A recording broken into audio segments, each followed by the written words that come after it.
The FBI has a new home, and it is a huge win for Prince George's County. The General Services Administration picked Greenbelt as its headquarters location. Now we're here at the back of the Greenbelt Metro parking lot. You can see behind me a lot of land. 61 acres is the site where this FBI headquarters is going to be developed. Now, if you were with us in the 8 o'clock hour, you know that Maryland Representative Glenn Ivey was with us. He said some of the benefits here, this site is shovel ready. It is ready to go. He also says that it saves taxpayers more than $1 billion. Now, the FBI's iconic J. Edgar Hoover building has been on Pennsylvania Avenue since 1975, but it is in desperate need of an update. The cost to renovate and expand, though, has been said to be just too high. At one point, it did seem that Virginia had an advantage with proximity to the FBI Training Academy in Quantico and downtown D.C., but Maryland won out. The GSA says Greenbelt won because of the low cost to taxpayers, the transportation access, and that it also gave the government the most certainty on project delivery schedules and provided the highest potential to advance sustainability and equity. Virginia Senators Mark Warner and Tim Kaine a little bitter about the loss, saying in a joint statement that the selection criteria were changed at the 11th hour by the administration following political pressure. And, Steve, we know that that was because of Biden's executive order, giving a little bit more weight to underserved communities when it came to federal projects and federal decision-making. Virginia Senator Tim Kaine said he learned about the decision in the news and was already suspicious of the process before reading Ray's letter to employees. This is shocking. It's shocking. The administration should reverse the decision that they announced and should do what was unanimously recommended by the professionals that were in charge of analyzing the best site for the FBI.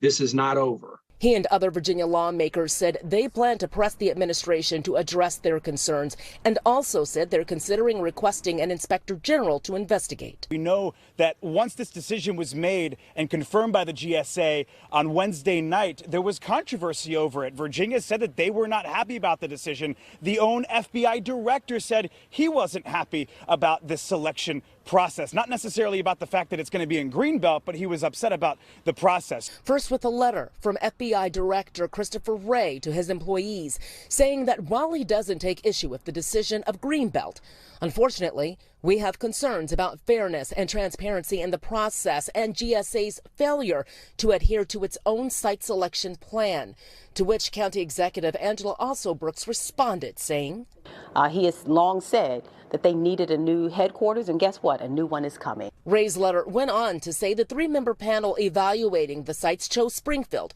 but were overruled by a person with the final say in the process. And that person, Ray said, used to work for Metro, which owns the Greenbelt land. In a statement to News 4, a GSA spokesperson responded to Ray's accusation, saying any suggestion that there was inappropriate interference is unfounded. The choice of Greenbelt, Maryland, is fully consistent with the decision-making process as well as all laws, regulations, and ethical considerations. Well, today, lawmakers responded to that controversy. Take a listen. And in this time and in this moment, there is absolutely no question that the FBI belongs in the state of Maryland and it belongs in Prince George's County. Virginia colleagues, I get it. They got to speak to their base, you know. They're like, why didn't we get it? You got to say something.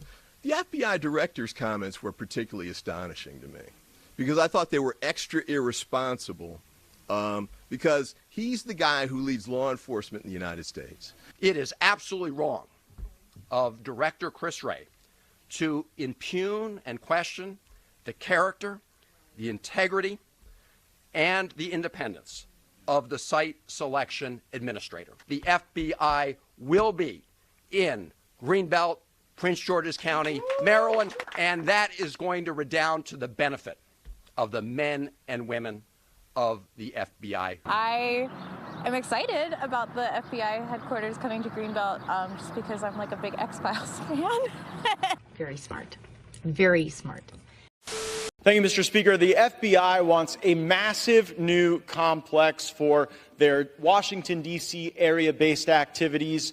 They want to spend more than $300 million on that complex, though the FBI has an employee base that's about 2.3% of the United States military. Mr. Speaker, they're literally asking for something that is larger than the Pentagon.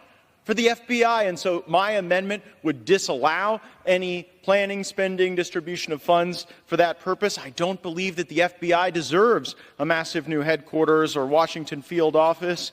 The activities inside of Washington, the greater Washington metro area, have really driven a lot of the investigative work we have done. It's not bad folks from the FBI out at some field office in middle America or elsewhere in the country. It is the Washington, D.C. based activities that have pressured other field offices for no good law enforcement reason. It's the D.C. based entities that have suppressed credible investigative leads into criminal conduct over the objections of other bureaus and offices. And they've initiated investigations into American citizens merely for engaging in constitutionally protected speech. They've attempted to entrap members of the United States Senate by holding false classified briefings. That's testimony we got from Senators Grassley and Senator Johnson. They've also worked hard to censor factual information harmful to their preferred political candidates, notably the Hunter Biden laptop story that the FBI based in the D.C. metro area were involved in cajoling censorship of. Building a new headquarters would condone, reinforce, and enable the Washington field office of the Federal Bureau of Investigation's nefarious behavior. We shouldn't do it, and we should adopt this amendment to ensure that's the case. I reserve. Thank you, Mr. Chairman, and my thanks to the minority side for giving me an opportunity to speak. I rise in opposition to the gentleman from Florida's amendment. We're not always going to hate the FBI.